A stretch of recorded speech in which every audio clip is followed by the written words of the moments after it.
Praise lord. ఈరోజు మన వాక్య ధ్యానం కోసం కీర్తనలు 12వ అధ్యాయం 4వ వచనం. యెహోవా ఇచ్చకములాడు పెదవులన్నిటినీ బింకములాడు నాలుకలన్నిటినీ కోసివేయును. మా నాలుక చేత మేము సాధించదము, మా పెదవులు మావి, మాకు ప్రభువు ఎవడని వారు అనుకొందురు.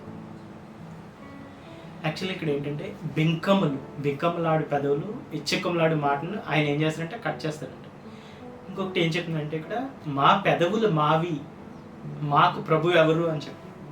అంటే మా పెదవులు మావి అంటే వారి ఇష్టం వచ్చినట్టు వారి మాటలు మాట్లాడతారు. ఇంకా వారు ఎవరి అధికారం కింద వారి మాటలు లేవని అర్థం అనమాట. అంటే ఒకరి అధికారం కింద ఉండడం అర్థం ఏంటంటే మనం ఎవరి అధికారం కింద అయినా ఉంటే కనుక వారు చెప్పిన సమయానికి మనం అక్కడికి చేరుకోవాలి. వారు చెప్పిన సమయాన్ని నుంచి మనం అక్కడి నుంచి బయటికి రావాలి. వారు చెప్పిన పని మనం చేయాలి. వారు కూర్చోమంటే కూర్చోవాలి, రమ్మంటే రావాలి, పొమ్మంటే పోవాలి. అది అధికారం కింద ఉండడం అనమాట. అయితే వారి పెదవులు ఎవరి అధికారం కింద లేవన్నమాట.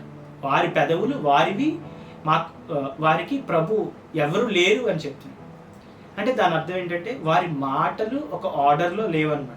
అంటే మాటల్ని వారు ఇది మాట్లాడాలి, ఇది మాట్లాడకూడదు అనేది ఏం లేదు. ఏది వస్తే అది మాట్లాడేది. అలాంటి వారు ఎవరంట? గర్విష్ఠులు అని చెప్తారు. బింకంలాడేవారు అంటే ప్రౌడ్ టంగ్ అని ఉంటుంది ఇంగ్లీష్లో. ప్రౌడ్ టంగ్ అంటే గర్వపు నాలుక అనమాట. సో అటువంటి నాలుకని దేవుడు కట్ చేస్తాడంట. అటువంటి మాటలు దేవుడు ఏంటంటే అసహించుకుంటాడని ఉంటుంది. ఇంకొక కీర్తనలు 19:14 ఒకసారి చూద్దాం. యెహోవా నా ఆశ్రయ దుర్గమా, నా విమోచకుడా, నా నోటి మాటలను నా హృదయ ధ్యానమును నీ దృష్టికి అంగీకారములగునుగాక. ఇక్కడ రావి చెప్తున్నాడు ఆయన నోటి మాటలు ఏం చేయాలంటే ఎలా ఉండాలంట? దేవునికి అంగీకారములుగా ఉండాలంట. అంటే దేవుడు అంగీకరించే విధముగా నోటి మాటలు ఉండాలంట. దేవుడు ఎటువంటి మాటలు అంగీకరిస్తాడు, ఎటువంటి మాటలు ద్వేషిస్తాడు అనేసి మనం వాక్యపు వెలుగులో మనం నేర్చుకుని మన మాటలు అలా పెట్టుకున్నప్పుడు మన మాటలు దేవుని ప్రభుత్వం కింద మనం అప్పగించినట్టు. అంటే మన నోటికి మనం దేవుని ప్రభువుగా చేసుకున్నట్టు. సో ఏంటంటే అలా చేసుకున్నప్పుడు ఏమవుతుందంటే దేవునికి మనం ఇష్టలుగా అవుతాం. అలా కాకుండా మా పెదవులు మావి, మేము ఎలా పడితే అలా మాట్లాడతామని ఆయన ప్రభుత్వం కింద మన మాటలు పెట్టకుండా ఉన్నప్పుడు మనం గర్విష్ఠుల కింద యెహోవా దృష్టికి అనిపిస్తామంట. అంటే గర్విష్ఠులుగా ఎంచబడతామంట. బైబిల్లో ఉంటుంది, దేవుడు అంటాడు గర్విష్ఠులకు నేను విరోధిని అని ఉంటుంది. అంటే ఎవరైతే వారి మాటల్ని వాక్యపు వెలుగులో ఆయనకి అంగీకారమైన మాటలుగా వారి మాటల్ని ఉంచుకోకుండా వారి పెదవులకి ఇష్టం వచ్చినట్టు వారు మాట్లాడతారో వారందరూ దేవుడికి విరోధులంట.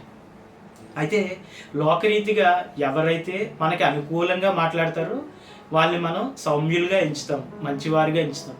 ఎవరైతే కొంచెం గర్వంగా అంటే కొద్ది గొప్పలు చెప్పుకొని మాట్లాడతారో వాళ్ళని చెడ్డగా ఎంచుతాం. అలా కాకుండా దేవుడిని మన నోటికి మనం ప్రభువుగా చేసినప్పుడు దేవుడు మనల్ని దీనుడిగా ఎంచుతాడంట. లేదంటే గర్వం లేని వారిగా ఎంచుతారంట. మనకి విరోధిగా ఉండడంట దేవుడు. సో ఒకసారి ఆలోచించుకోండి, దేవుడే మనకి విరోధిగా ఉన్నాడు అనుకోండి, మన మాటలు బట్టి మనం ఏదైనా చేయగలుగుతామా? జీవితంలో ఏదైనా పొందుకోగలుగుతామా? మన క్షేమకరమైన జీవితం మనకు ఉంటుందో చెప్పండి. సో ఏంటంటే మన మాటల్ని ఆయనకు అంగీకారమైన మాటలుగా మనం చేసుకోవాలన్నమాట. సో మాటలు అనగా ఏంటంటే ఓన్లీ బాహ్యమైన మాటలే కాకుండా మన మనసు లోపల ఉండే నోరుని కూడా మనం అదుపులో పెట్టుకోవాలి.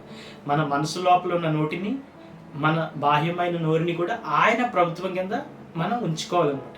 ఒకసారి సామెతలు 12వ అధ్యాయం 17-18 ఒకసారి. సత్యవాద ప్రియుడు నీతిగల మాటలు పలుకును, కుటసాక్షి మోసపు మాటలు చెప్పును. కత్తిపోటి వంటి మాటలు పలుకువారు కలరు, జ్ఞానుల నాలుక ఆరోగ్యదాయకము. ఇక్కడ ఏంటంటే జ్ఞానుల నాలుక. జ్ఞాని అంటే ఎవరంటే ఉపదేశమును అంగీకరించేవాడు. ఇప్పుడు మనం మన మాటల్ని ఆయన ప్రభుత్వం కింద ఉంచాలి అని తెలుసుకున్నాం. ఆ ఉపదేశాన్ని మనం అంగీకరించి మనం ఆచరణలో పెట్టినప్పుడు మనం జ్ఞాని అవుతాం.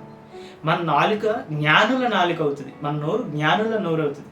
సో జ్ఞానుల నాలుక ఆరోగ్యదాయకము అంటే అంటే మనం జ్ఞానము గల నాలుక, జ్ఞానం గల నోరు మనం కలిగినప్పుడు మనకి ఆరోగ్యం కలుగుతుందండి.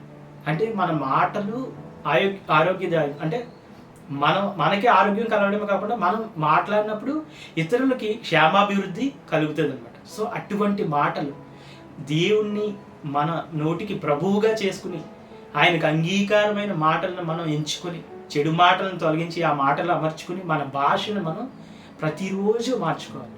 సరే, కళ్ళు మూసుకోండి. పరలోకమందున్న నాయకు పరిశుద్ధాత్మ ప్రభు, అయా నీ భాష తండ్రి జ్ఞానదాయకమైన నాలుక నుండి వచ్చే భాష మాకు నేర్పిస్తున్నందుకు వందనాలు చెల్లించుకోండి. నీ వాక్యాన్ని బట్టి అంగీకరించి తండ్రి, అయ్యా తండ్రి మేము ఉపదేశానికి తండ్రి అంగీకరించి తండ్రి, అయ్యా నీ ఆశీర్వాదాన్ని పొందుకునే కృప మాకు దయచేయండి. నజరేయుడైన యేసయ్య నామమున అడిగి పొందుకొని ఉన్నాను. ఆమేన్.